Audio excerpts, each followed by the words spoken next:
Purple Daily on Score North and ScoreNorth.com. Football. Another live edition of Purple Daily here. Daily Vikings entertainment. We just want the Vikings to win a Super Bowl at some point before we die. Phil, Judd, our executive producer, Declan, and we are here to react to another round of breaking news or developing news, whatever you want to call it, this afternoon. Presented by our friends at TCL, now an official partner of the NFL. No matter what you watch, TCL has award-winning TVs for any budget, any space, all with stunning picture quality. And TCL makes more than just TVs. Old Macadac told you Furman was going to pull an upset on Write That Down this week, and he was watching Furman hit that three-pointer, that clutch three-pointer with Kevin Harlan. Oh, my gosh. What is that? Beautiful call. What is that Virginia player doing? Just throwing the ball down the whole dang court. Yeah, what a loser that guy is. What an idiot. Ruined my Write That Down. Yeah. TCL offers mobile products, audio devices, and home appliances, and they bring you joy and simplicity through innovative technology. Learn more at TCL.com. Harry the Hitman loves the Vikings, loves you fans so much that he's taking a $6 million pay cut to stay in purple, to stay in Minnesota, come back for a 12th season. His base salary goes from $14.7, which was among the highest safeties, down to $8 million. He should still be able to feed his friends and family, but he takes a major haircut, and there's some incentives, so $8 million plus some incentives to stay with the Vikings. Your thoughts? Absolutely love it. If you had said to me, pick one of the guys that are likely to be on the outs and keep him, this is the guy. Zadarius Smith, if he's gone by tomorrow, fine. Dalvin Cook, it's been fun. Thielen, great move. He's at the end. See you later. Go to Carolina. Go wherever. It's been fun. Kendricks, boy, you've slowed down, dude. Good guy, but you're done. Harrison Smith, I think, has a lot, and we've discussed this extensively. I think he still has a lot to give because of the people that we're talking about, I think he has the most gas left in the tank, and I think that he can basically serve as a pseudo position coach back there in the secondary. I also think because he's got gas left in the tank, he can be used in far more ways than Ed Donatel did. Because keep in mind, in 2022, statistically, he tied his career high with 5 picks. Why? Because he was playing too deep. Playing shell coverage, center field. So he picked off 5 passes, which is great, but that's not the best use. So if there was one guy that I thought, you know what, bring him back for another hurrah, and I actually think that he can contribute, Harrison Smith. So I think this works out perfectly. Get the flag. Hold on a second. Get the flag. I just convinced myself into waving the flag. It's on now. It's on. Harry the Hitman. Harry? Yeah, so I think the biggest glaring thing from the Donatel, I guess, laid back scheme, Harrison Smith was sent in Mike Zimmer's scheme as a pass rusher multiple times a game on average. So last year, Harrison Smith was sent on call them blitzes or pass rush snaps, however you want to classify them, throughout the years in Mike Zimmer's scheme, 40 times, 42, 41, 44, 38, 36, 43 in 2021. 14. He was sent 14 times all year last year by Ed Donatel. He was told, hey, I know you like to roam around and do your Harrison Smith, Harry the Hitman things at the line of scrimmage, but if you could just back up, just go stand back Nothing over there. the top, they said. Nothing over the top, yeah, while giving up yards over the top. So he only had 2 pressures last year because he wasn't really asked to do it very often. And he's gonna be I guess he just turned 34, so he'll be 34 throughout the entire 2023 season. He's definitely old in football terms, but the things that he brings, and I think it makes sense to keep at least 1 or 2 veteran leaders on this team. The fact that you do it without having to kick the can down the road. They're going to have $7.8 million in dead cap for next year, but that was already a thing because of the contract extension they did. So this is just a pure win for the Vikings. It's Harrison Smith back in the Brian Flores defense on a pay cut and probably allowed to do Harrison Smith things that he hasn't been able to do since Mike Zimmer was fired. So, Dex, how do you feel about Harry the Hitman coming back? I like it. I mean, he's the veteran of that defense, and I saw a lot of fans saying, like, is he legitimately a top 10 Viking of all time? I don't know if he's top 10 of all time. I know Judd did that great list this offseason, but man, when you really look at the list of things he's accomplished in his entire Vikings career, he's easily a first ballot guy for the Vikings Hall of Fame. You could make a case eventually, if he continues to have a renaissance maybe for the next couple of years, he has a case for the NFL Hall of Fame. And I think when you look at what Brian Flores wants to do, he can't just turn around the 30th ranked defense without some type of pieces that are established and some type of pieces that he can bring back from last year that he can still utilize. Harry was still fine last year. Was he the all-pro safety he used to be? Maybe not. But I still think that there's plenty of gas left in the tank, and I think Flores is really going to like his addition to the defense. I feel like safety is also the last sort of stand where guys can go. Like if you're a linebacker, as we saw from poor Eric Kendricks, you're going to get exposed pretty badly, right? If you're a rush in and you slow down, you're going to get exposed. I feel like safety is a place where savvy can also play a role. And in fact, at times we've seen young safeties who have a ton of athletic ability, but they don't understand what they're doing, and that creates problems too. So I feel like this is a sweet spot position for sort of, as long as a guy has enough left for sort of getting the last drop of that without it being off the cliff instantaneously, which a lot of positions in the sport are. Yeah. Here's a crazy stat. I want to find the counter to this on the Viking side real quick. But last season, or I'm sorry, Brian Flores' last season in Miami in 2021, the Dolphins led the league with a combined 200 safety pass rushes. So I guess you'd call them safety blitzes. I don't know that there would be a safety pass rush that wasn't a blitz. So 200 times he sent a safety on a blitz in Miami in 2021. And again, Harrison Smith was sent 14 times all season last year. That is unbelievable, by the way. Think about that. I don't want to anymore. It's going to be I think it's going to be a major change. So last year, let's see here, pass rush. Let me do a little sorting here. Viking safeties last year: Harrison Smith, 14 pass rushing snaps. Josh Metellus, 3, so that's 17. Cam Bynum, 2, so that's 19. 19, and none for Lewis Seen. So again, the Vikings last year under Ed Donatel had, call it 19 safety blitzes. The Dolphins in 2021 had 200. That's one of the craziest stats you're going to find in terms of the difference between the two schemes, Donatel and Brian Flores. So, Ed, what would you say that you did here? Did some stuff. He did, yeah. Did No, stuff. Flores will do some stuff. Donatel didn't do stuff. That was the problem. He didn't do anything. Yeah. I am very excited, and I hope I'm not made to look like a fool again. It's very possible. I am very excited to see this defense starting in training camp. This time I really am. I swear to God. I was last year. I was totally wrong. Well, you were excited. You were excited because it was, it was a 3-4 for the first time in like 30 years. And I thought but this is a very different 3-4 that we're going to see here in 2023. Well, and Ed turned out not to. He had no wrinkles to his defense. He had plenty of wrinkles on his face, but he had no wrinkles to his defense. That is an unnecessary. Well, he's an older man. He's an older man. He's older than I am. Okay, he was wrinkled. No he was need shriveled for up. A lot of time personal in the sun. attacks. A lot of time in the sun for Ed. I wonder what Flores is going to do as well, potentially with Seen, Metellus, and Bynum, because Bynum, as some commenters are saying, and they're right, in college was a cornerback. I'm not saying he moves back to outside corner or something, but again, going back to what we discussed and what we expected, I wonder if you can get creative there too. Mm-hmm. And my point about Smith is Harrison Smith can anchor that. Like, he can help guys out. He's a very different guy with his teammates and players than he comes off with us or publicly. Publicly, he's very I think, private, reserved. Yeah. He gives us, and I'm not complaining, but I mean, he doesn't have any interest, I think, in having the spotlight on him, and so you don't get a feel for it.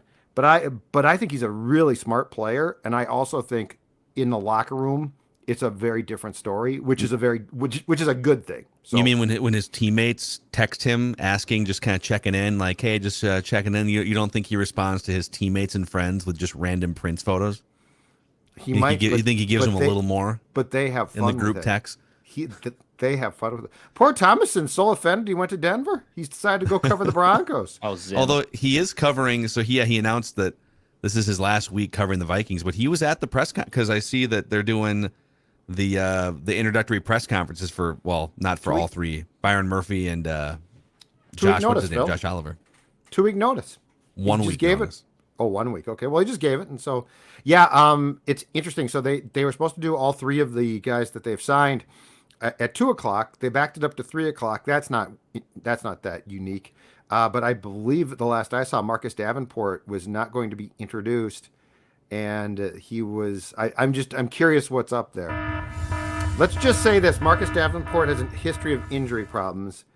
The Vikings did, and they made this very clear, and it's very smart, and the press release came out yesterday, pending physical.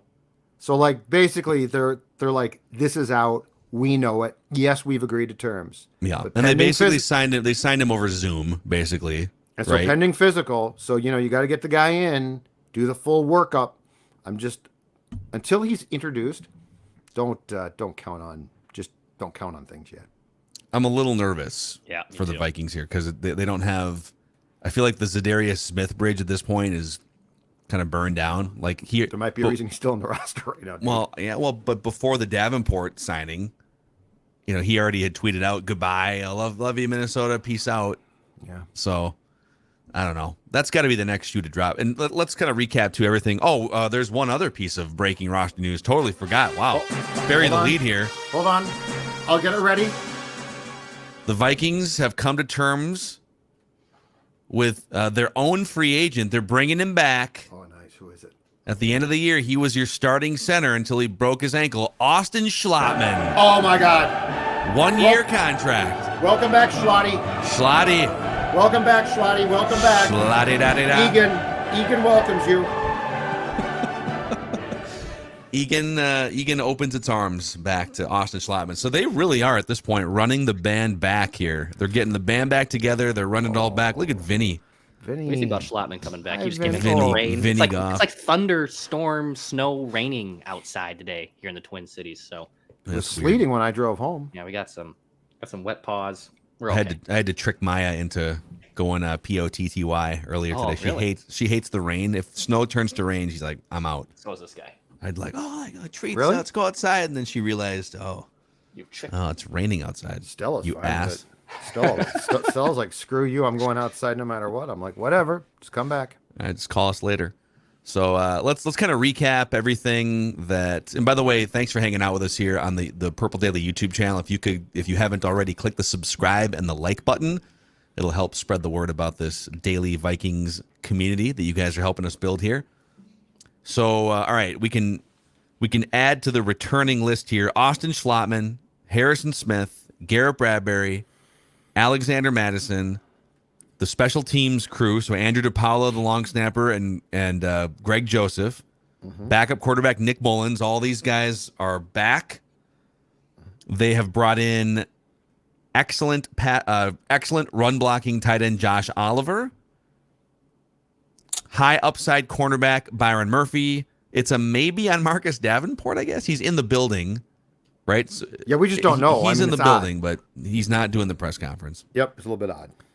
And you're losing Eric Kendricks, Adam Thielen, Cam Dantzler, Patrick Peterson, Dalvin Tomlinson.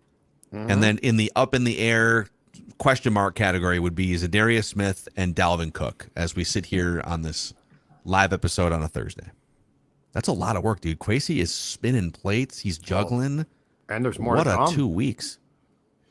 Because they'll sign, a couple more guys at least, if not three, from outside. They might not be big names, but they'll be signings for depth purposes. Yeah, it's hard to know where their cap situation stands right now because we don't know. I guess we could assume the Davenport is it all guaranteed? Like we haven't seen. No, it's probably not. And I also couldn't find. Smith's figure in over the cap yet. They still had the old one as of right before we started our show. Madison's has not been factored in yet, and the Harrison Smith. I mean, you're under the cap. You know that. It's just, are you 5 under? Are you 15 under? You could also restructure Brian O'Neill and get a $10 million chunk freed up. So yeah, they definitely have room to do more. I'm going thumbs up right now, though. I like it so far. It makes sense to me. I like the approach. I think it's a really, really good step towards getting where they need to go. I'm very curious about things, as you talked about, Phil. Among the things I am the most curious to see in the next wave, which might be, it's probably around the draft or post draft, is does Danielle Hunter, to your point, fit the profile? Yeah, Because he needs a new contract. But if they're like, dude, you're 29-ish, you really don't fit the profile. He's the type of guy that they didn't trade last year that they probably could trade now and get something for a decent return. So, like, as the draft approaches, would they be more likely to trade their first round pick, trade back and try and accumulate more picks? Or would they be more likely, if they think there's going to be a stalemate on Danielle Hunter's contract, to trade him to try to get picks and stay put where they are draft-wise? Yeah, I think that's the one. I really like the concept of what they're doing here. Obviously, if Byron Murphy turns out to be a bust or whatever, like we have to see how these guys play on the field. But I love the idea of swapping out 29, 30, 33-year-olds. Just say goodbye, get rid of just eat some of the bloated contracts this year and free yourself up, and replacing with high upside 24, 25, 26-year-olds. I love that concept. The one thing that they haven't done yet here, and this actually goes back to last year when the new regime comes in, and we talked about this for weeks leading up to some of the decisions. Can you trade out some of these fading, aging players that are about to go over the cliff and get draft capital back? They haven't. They haven't been able to. But where I think we will both agree is on Hunter, if you wanted to trade him, you can. And I think that's like a third-round pick. So, like, I don't think that's a fifth or sixth rounder. Well, if it's a second, I think that's what 29. That's what I'm saying. Yep. Right, but he could step in. He could step into a very competitive team and be huge. Oh my gosh, like Jacksonville. Think about. But yes, he is a chip that I think that you could get a lot for. Now the question becomes, if you do that, what's your pass rushing situation? Assuming that Zadarius Smith is gone, assuming Davenport's here, but then it's Davenport and Patrick Jones or something. So I'm not saying it's ideal, but with the way things are trending, that would make some sense, and that could get you some draft capital that we both agree would be pretty damn good. Like right now, so it sounds like they're shopping Dalvin Cook. They have to be shopping Zadarius Smith. But at this point, and you've kind of heard some steam, you're not getting like a second round pick for Dalvin. You might be able to get a sixth, maybe a seventh, so just get something. But to me, there's value in just getting some draft capital, period, because you only have 5 picks this year. So if you can stockpile an extra 6 that helps you move up in the 4th or something, or gets you an extra player, like they need more draft picks. Yes. Zadarius was, even with the injury and the banged up knee, he did play the rest of the year. He finished top 5 in pressure. So to me, there's got to be some value there. Some team brings him in. Maybe there's a 6th round. Could you get a couple 6th round picks or a 5th for Zadarius and Dalvin? Once you get past those guys, then you start tapping into your current, in their prime starters, like Danielle. Right. Ezra Cleveland has a year left. If you're not going to extend him beyond 2023, do you trade him to a team that? And I don't think you get it. Like, I think Danielle is the one chip that I could see being really fruitful. And that's but not really. It's worth a 3rd round pick, you said. Third round pick's pretty good. I'd take a 3rd round pick. I wouldn't say it's fruitful. I don't know if it's fruitful either. Really? I think a 3rd round pick's pretty good. That's a day 2 pick. That's not bad. But I mean, it could be 2 draft picks. It could be a 3rd and a 5th or something. He's the one guy, and I am not advocating trading him because he is still a key part of this team.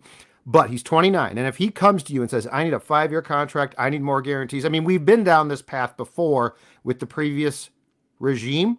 This would be the type of thing where you might say, okay, you know what, that's not going to work. But if you could get like a 3rd and a 5th, or a 2nd and a 6th, I don't think you're getting a 1st round pick for him. But the problem, like with Smith now, is Zadarius Smith has made it clear he wants out.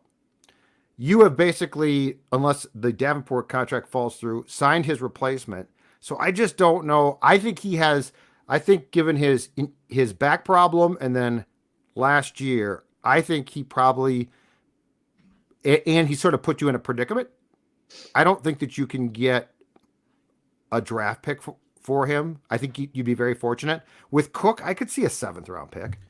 Okay, on Danielle for a second. Let's keep going down this path because we did an episode. I think it was the week after the season ended, and we did an episode exploring the idea of trading Danielle Hunter, and got a lot of pushback. Right? Cole, come on, you can't trade him. He finally was healthy, and I was upset with you. Getting him into a new scheme. It's et cetera. He's going to be 29 years old this year, and I gave you guys some evidence and research that in the last 15 years, like kind of the modern pass rushing era, it's not that elite edge rushers can't continue playing into their age 29, 30, 31 season. It's that the level of elite play ends at age 28 or 29. And then you get a guy that's good, but probably overpaid, and a guy that you're going year to year on. The moves that they've made so far signify not that they're tanking, they're resetting, but they're kind of taking a breather here, right? Like they're not making moves. They're not trading for Jalen Ramsey. Right. They're not restructuring a bunch of contracts and shoving money into the future. They're eating money like Thielen in 2023. They're looking at 2023 as a year in which, all right, let's do the best we can, but this is really the competitive rebuild bridge that we're building to 2024, 5, and 6. It's a transition year. So my plea here is, let's think critically. Let's take our fan emotional hats off and put our critical thinking, objective GM hats on. Okay. I don't like this already. Yeah. If you're not planning to win the Super Bowl in 2023, you're planning on doing as well as you can, being competitive. Hell, the Eagles snuck in 2 years ago on a reset year. They got to the playoffs like a 9-8 team, right? You can do that, and then build a monster for 2024. Well, Danielle Hunter is going to be 30 years old in 2024. Right. So if he doesn't fit the window, and he's the only thing on your team that could even like sniff a 2nd or 3rd round pick in terms of draft capital. Yep. And you're going to have to enter into a big arm wrestling contract discussion with him because his base salary is less than $5 million for this. He's not playing for that. You're going to have to get into an arm wrestling match with his agent and stuff. I don't know, man. It all kind of adds up to, boy, this would suck in the short term, and fans would hate it, and people would, what are they doing? But if the goal is to build a monster for 2024, 25, 26, you'd almost be foolish to not trade Danielle Hunter in the next few months. This would be the first move. And by the way, I think it's completely plausible because you got to get, to your point, more draft capital. I don't know if you do that by trading backwards, trading a current player, but you're not going to go into the draft with 5 picks. This would be the first move that to me was a definite sign of you are willing to sacrifice the now completely, but you're doing it for a very good cause. Because Thielen being gone is actually, in my opinion, addition by subtraction. Same with Kendricks. Patrick Peterson in man coverage was not going to work. So like if you look, and you know what, if Cook's gone, that's not some huge loss. You're not trading Dalvin Cook circa 2016. Mm-hmm. So, last year we talked about this. This team probably had a chance to move off of some veteran players. I wouldn't say for like a 2nd round draft pick, but for like a 3rd or 4th or something, right? And across the board, they said, no, we're keeping them all. Danielle, with where he is contractually, where he is age-wise, and where this team stands right now, would very much be a nod to this is when we're really going to start to pivot. Mm-hmm. Because don't confuse, the pivot is not calling in aging men and cutting them. That's not the pivot. It's time for you to go. Because really, I know that we've talked about this a lot, and I know it upsets some fans, but like so far, they've made a lot of smart moves, but who have they let go where you're like, well, that screws them? I mean, Thielen can barely run. Yeah. Kendricks can barely run. So the Hunter Patrick one, Peterson's, he was good, but he's 33, right? And in man coverage, he'd be lost. He'd be in big trouble. But, Hunter would be the first one where it's like, no, we are firmly looking towards 24. And if we get fortunate and are competitive, that's awesome. But that's not the priority. Yeah, no. So just, don't be shocked if it is this Danielle Hunter thing starts to go in that direction. And it's also something that it's probably not unless they're desperate to get that draft capital for this year's draft. I think you need capital for either this year's draft and or next year's draft. But is it something that they could reach a stalemate in June or July, right before training camp, and then they pull the trigger on a trade for 2024 draft picks right before training camp starts? I think that the draft is also going to be intriguing based on this, and we don't know this again. How much are they truly going to draft for immediate need? Like, to me, the Murphy signing becomes really interesting because, one, it's a 2-year contract, so it's not long-term, but it gives them an unquestioned now top guy. And, previous to that, I think we all thought, and I also think we believe things based on what Spielman did, right? But we thought, well, they're going to have to draft a corner. They got to draft a corner. But the more I think about this, with what they're doing, do they? Or would they say, you know what? Most of the good corners are gone. Like we like these 3 guys. They're all gone. And the 3 guys you have in your roster are all 25 and younger. But there's a receiver that we really, really like. Mm-hmm. And that might not be our top priority, but it's damn important. I'm very open to the fact that I think we're starting to see a different philosophical viewpoint on roster construction that I like a lot, but it's going to be different than, oh my God, we have to find a center. Hey, I know what we'll do. We'll take Garrett Bradbury with our first round pick. Just sort of the opposite of that. Yep. I do, by the way, speaking of drafts, I have a 3-round mock for you here in a moment. Wow. First, tell the audience, Judd, if they're interested in getting in the best shape of their lives, if they want to lose weight, what can the folks at Livia Weight Control Centers do for them? Well, first of all, what they can do is they can basically, by the time late spring, early summer arrives, they can make you look and feel great. And all those clothes right now, look at the guy on the left. Look at the guy on the right. It's the same guy. Guess what didn't fit before I started on this program? That suit. That suit didn't come close to fitting, but it did last summer for a wedding. And do you know why? It's because I started on this program. And here's the best part. Livia works. You're going to drop the weight, but their dietitians are also going to help you do the most important thing possible, maintain the weight loss. And that's right. So let's say by spring, summer, the weight is gone. Here's the best part. They're going to help you learn how to keep that weight off. 855-GO-LIVEA, Livia.com. Oh, I forgot to mention the most important thing. Buried the headline. First 8 weeks for free. So that's right. You get 8 weeks for free. Drop the weight. Feel great. You will see that if Sports Dad can do it, so can you. Livia, LIVEA.com. I want a mock. Okay. All right, the mocks, the post-Bears blockbuster trade mocks are trickling in this week. This one's from ProFootballFocus.com, and it's a 3-rounder, boys. So buckle up.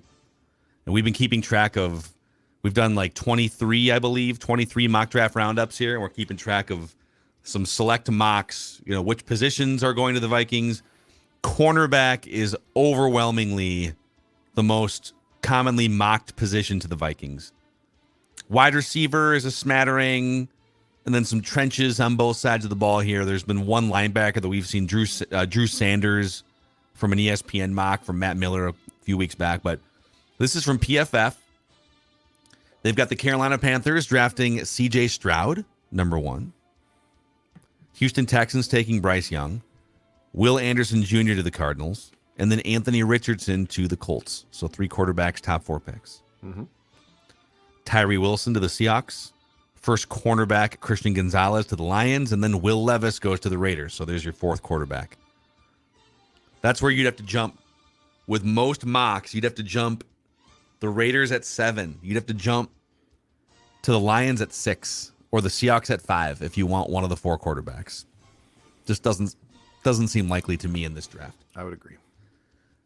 Joey Porter Jr. to the Falcons, second cornerback off the board. Jalen Carter, who had a terrible pro day workout, showed up 10 pounds heavier than he was at the combine. And okay, how do you do that? Drills. Yeah, probably shouldn't have went there. Probably shouldn't have participated in his pro day, to be honest. That's a bigger red flag. But how do you gain 8 to 10 pounds between? I mean, the combine wasn't 3 months ago. It was like 2 weeks ago. Well, but, a lot of stressful stuff going on. And a lot of stones being thrown in glass houses here if I'm going to make fun of people for gaining weight over a fun week of vacation or something. But I think for him it's stress-induced. with all the legal stuff. I thought stress would make you not eat, but I guess some people do stress eat. Oh, no. Stress eating is a real thing. That's a thing. This is your first time hearing about stress eating? No, I've heard about it, but I would think that stress would make you, personally, when I'm stressed out, it's hard for me to eat. Give me I all the eat food when I'm happy. stressed. All right, number 10, Devin Witherspoon. So that's the third cornerback. So this is kind of proving your point that, oh, wow, there's 3 cornerbacks off the board. Are we gonna Right. You're going to get the 5th one? Top one's gone. So if it plays out like this and there's no receivers, I'm scrolling down here. We're just going to kind of skip through. The first receiver off the board is Jackson Smith-Njigba to the Seahawks at 20. And that puts the Vikings. I'm going to skip here to the Vikings. So Deonte Banks then goes before. So there's a bunch of cornerbacks off the board. Only one receiver off the board. And with the 23rd pick, according to PFF, Ding, ding, ding, ding. the Minnesota Vikings select Quentin Johnston, wide receiver from TCU. I want a mock. With Adam Thielen officially gone, the Vikings could very well be in the wide receiver market in the first round, especially if a player like Johnston is available. Johnston is one of the few in this class who gives you a size and speed combination as an outside receiver. Big time deep threat, big guy, box you out in the red zone. Boy, if he falls and you've had 4 or 5 cornerbacks off the board. Yeah, that's what I'm saying. That becomes incredibly intriguing. And then Zay Flowers goes to the Giants, et cetera, et cetera. Man, Zay is chiseled right now. You talk about being in good shape. Yeah, that guy's been to, probably doesn't need necessarily Stress eating Livia some Weight celery. Control Center, but Yeah, that much. Yeah. And then this is what you do. Then you get to the 3rd round here with the 87th pick, because this is a 3-round mock from PFF. The Vikings select out of Utah cornerback Clark Phillips. I want a mock. So something like that, where you grab a blue chip wide receiver in the first round, positionally. or I can see maybe it. a defensive tackle or something, or an edge, and then you go cornerback in the 3rd there. All right, I can see Okay. it. I like it. I'm very open to the fact that I think that this year is going to be, because it started this way, I think it's going to be the first year that we see what the vision is, like, as opposed to trying to maintain the status quo. This feels like the first time that we're seeing Kwesi and Kevin O'Connell go about things as they want to, as opposed to like how the Wilfs think they should, or just to maintain things. That's another question I have because last year, I don't know, I think people thought we were kind of crazy on the show, suggesting, boy, from things we're hearing and just like common sense and reading the tea leaves, it kind of feels like the Wolves hired a GM and a coach and told them, try to keep this band mostly together. Let's see if we can do better than the leadership that was here before with a similar group to prove a point. And they were right. Better leadership led this team to 13 wins. Yep. But think about the different approach, starting with Kwesi, because he's the leader of all this offseason versus last offseason. And by the way, this offseason, they're coming off a 13-win season, and they're still saying goodbye to all these leaders. So did Kwesi just like change did he have an epiphany and just like change his entire approach as a GM? Or did ownership back off a step and say, all right, awesome job in the first year. You proved our point. You did what we asked, which is please don't blow it up right away. Yep. We trust you. And now, okay, yep. Everything you're saying makes sense. These guys are all a year older, etc. So if you have to make major changes, go ahead and do it. This in on the Twitter machine from our friend Ben Gessling of the Minneapolis-based Star Tribune. He tweets, I'm told they are still working on contract details with Marcus Davenport, who was here today but is not officially signed yet, and that's why he is not going to be introduced today. Yeah, he flew home. He left. But the did he building. fly home without a contract? This is sort of interesting. This is, I'm not turning off the alarm. The DEFCON remains in play. It's not the physical necessarily. Well, it is interesting that they agreed to something clearly a couple days ago. 2 of the 3 guys clearly signed on the dotted line and did press conferences, and one of them didn't. Why would he fly in? Okay, because there's a bunch of different reports. Chris Thomason saying they did not introduce Marcus Davenport since he had to fly back home. Vikings plan to introduce him at a later time. That's so what PR said. Okay, but he's flying. Is he flying back home? Yes. Without signing a contract? Why would he fly out there if he wasn't going to sign a finalized contract? That's what I'm asking. Was something not what they thought when they saw the contract? I mean, I don't know. It's a very good question. But like, you just don't arbitrarily decide, he didn't check out his watch and say, oh God, guys, the time is flying. I got to get home for dinner.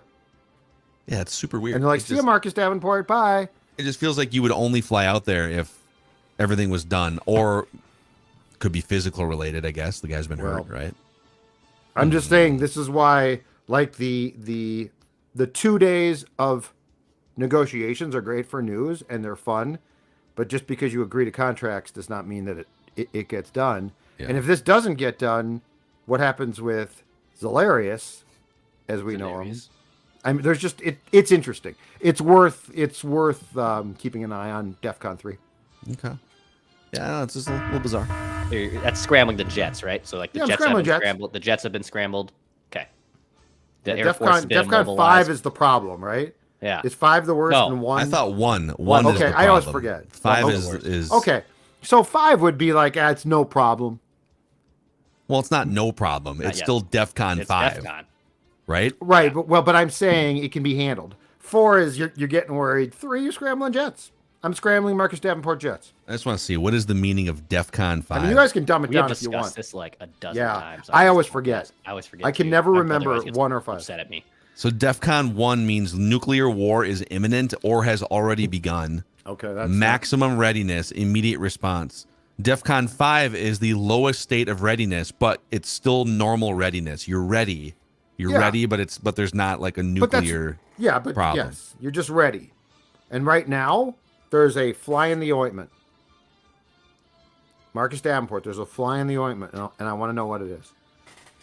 Well, we'll see what plays out here. And we'll hit you guys with a Feedback Friday episode tomorrow. And I don't know, we're still... So there has to be something on Za'Darius here, because doesn't he have a roster bonus that triggers... Is it tomorrow?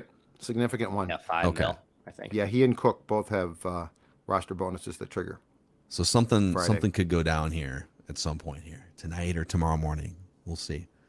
But thanks everyone hanging out with us here on this Thursday afternoon, cutting away from your March Madness viewing time. I see. Oh no, this game's over. I thought we had a San Diego State situation, but my Furman team, as told to you guys on Write That Down this week on your TCL TV. Yep, very exciting. All right, that's a wrap here. A little live Purple Daily episode, daily Vikings entertainment. Just want the Vikings to win a Super Bowl before we die. We'll see you tomorrow.